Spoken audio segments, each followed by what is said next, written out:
suddenly there's a certain completeness about you simply because you can purify your aura. There are various ways of purifying water. It's good at least the drinking part of your water is purified in a way that it is not chemically poisoned.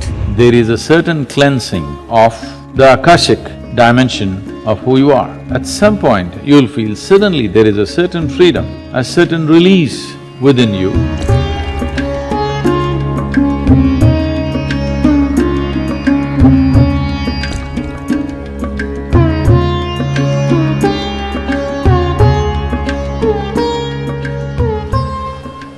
For cleansing of the aura, an ocean breeze or on top of a mountain peak is the best always. Because it is coming with least amount of turbulence. It's coming on a flat surface without any choppiness to it. When I say choppiness to it, if you see a boat going in the water, it leaves a wake. Initially you can see it, after some time you cannot see it, but if you go with another boat, cross it, it gets thrown around because the wake is still there. So if the air is moving on the land surface, particularly in cities and wherever where there are all kinds of obstructions, the amount of wake it's creating is quite big. Instead of calling it a wake, let's say, the amount of turbulence it's creating is quite big. That air doesn't help much. But you just go sit there on the beach, let's say it's breezy, steadily breezy one day, not cyclonic. You sit there and suddenly you come home and you feel like, what's this life all about? It's just, just want to be there. All this activity, you don't want to look at your phone, not mail. Suddenly there's a certain completeness about you simply because you can purify your aura, you can air clean yourself.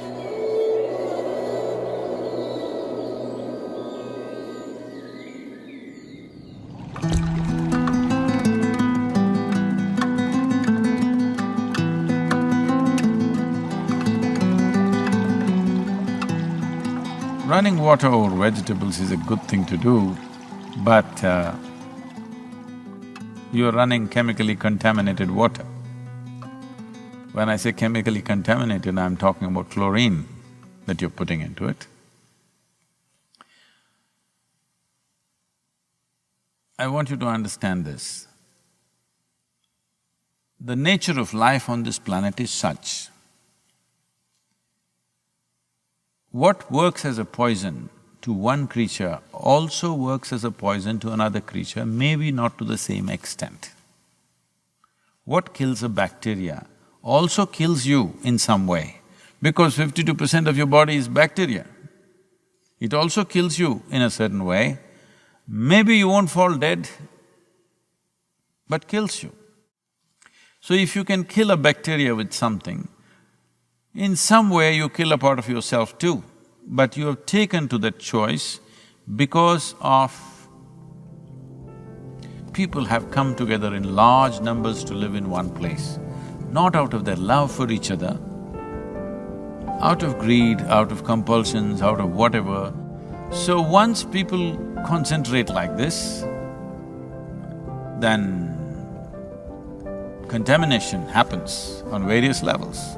To contain this contamination, we poison the water because there are too many things out there, if you drink it with that, you may die. So you want to kill.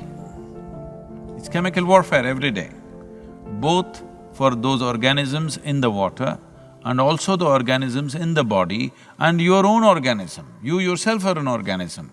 This is also being poisoned. So, the best way is not to run the tap water. If tap water is chlorine-free, yes, it's very good to do that. Otherwise, the better way to do it, as we normally do in India, is you can't get any other water, anyway it's chlorinated water, so what can you do? So, if you put a little bit of vibhuti, the ash, and turmeric, and soak the vegetables for, let's say, 15-20 minutes.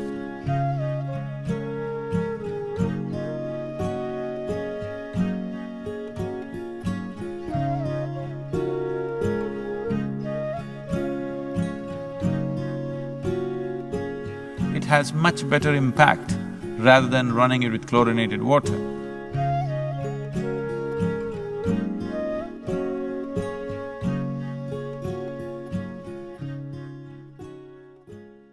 Today there are various ways of purifying water. Modern methods of purification have come, but they have not come to public water. Individual homes have different types of purification with which you can purify water. It's good at least the drinking part of your water is purified in a way that it is not chemically poisoned. So instead of running water, you can put turmeric and sacred ash in it. If you don't have sacred ash, you can just put turmeric in it, and little salt and turmeric will do the job for you. Or you can put some neem.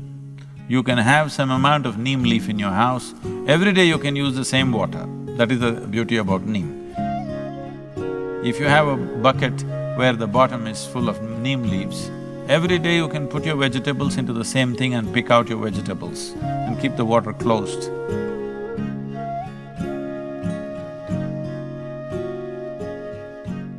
It'll work fine for you. If it's a metal container, it's best. If you have a copper container or a brass container, it's great, otherwise even a steel container will do, or glass is fine.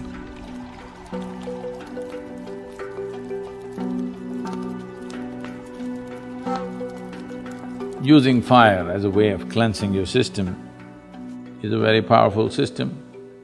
Here in the ashram, we call this Kleshanashana, which means about destroying or burning up the impurities in the system.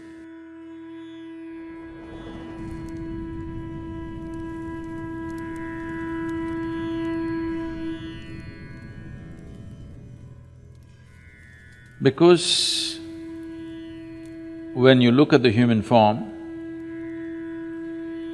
the outermost aspect of your body is Akash. Somewhere between 12 to 18 inches of Akash is there around almost everybody. This is an essential ingredient of the making of this form. Purification of the body is important in the sense you can purify it. Just a simple bath or a shower that you take is one form of purification. You just want to wash the surface of the skin. And if you pay attention, especially if you are showering with cold or cool water, you will see a shower is not just about cleansing the skin or washing whatever dirt or impurities that may be on your skin. But it rejuvenates you and cleanses you of many things. If you are very stressed, if you're bothered about something disturbing, you go stand under the shower for a few minutes and come out, you see a certain relief from all those things. This is not just because of cool water flowing over your body and calming your nerves or whatever, that also is happening, of course. Beyond that, there is a certain cleansing of the Akashic dimension of who you are. So, as you can do a water wash for the body, you can do a fire wash for the body. This is what is Kleshanashana Kriya. If the person who is doing it is properly trained and they're doing the way it should be done, then in the right kind of moment, you will see initially it's just fire, but at some point you'll feel suddenly there is a certain freedom, a certain release within you because something that was attached to you is gone.